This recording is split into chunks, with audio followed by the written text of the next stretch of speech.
Hi guys, ഞാൻ ഷനി കടവത്ത്. അപ്പോൾ നമ്മൾ കഴിഞ്ഞ അധ്യായത്തിൽ എന്താണ് സാമ്പത്തിക ശാസ്ത്രത്തിൻ്റെ ബേസിക് കാര്യങ്ങളെന്ന് മനസ്സിലാക്കി കഴിഞ്ഞു. ഇന്ന് ഞാനിവിടെ പറയുന്നത് സാമ്പത്തിക ശാസ്ത്രത്തിനകത്തുള്ള മാർക്കറ്റിംഗ് സിസ്റ്റത്തെക്കുറിച്ചാണ്.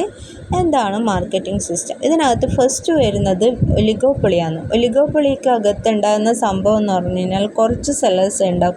ആ കുറച്ച് സെല്ലേഴ്സിൽ ഒരാൾ തീരുമാനം എടുത്താൽ അത് മറ്റുള്ളവർക്ക് ബാധകമായിരിക്കും.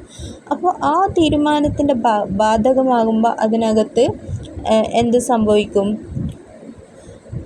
ഡ്യൂയോപ്പൊളിയിലേക്ക്, അതായത്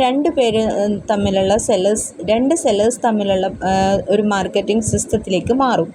രണ്ട് പേര് ഒന്നിച്ച് മത്സരിച്ച് കഴിഞ്ഞാൽ ഒരു സെല്ലറെ ഇല്ലാതാക്കാനുള്ള ഒരു കോമ്പറ്റീഷൻ അവിടെ നടക്കും. ആ കോമ്പറ്റീഷനകത്ത് ഒരു സെല്ലർ ഇല്ലാതാകുമ്പോൾ അത് മൊണോപ്പൊളിയിലേക്ക് പോകാൻ സാധ്യത. മൊണോപ്പൊളിയിലെത്തുമ്പോഴാണ് ആ സെല്ലർ ആ പ്രൊഡക്റ്റ് സ്വന്തമായിട്ട് പ്രൊഡക്റ്റിനകത്ത് എന്തൊക്കെ ക്വാണ്ടിറ്റിയിലും പ്രൈസിലും വരുന്ന മാറ്റം വരുത്താനുള്ള അധികാരം ആ മൊണോപ്പൊളിസ്റ്റിക് സെല്ലർക്ക് മാത്രമേ ഉണ്ടായിരിക്കുകയുള്ളൂ.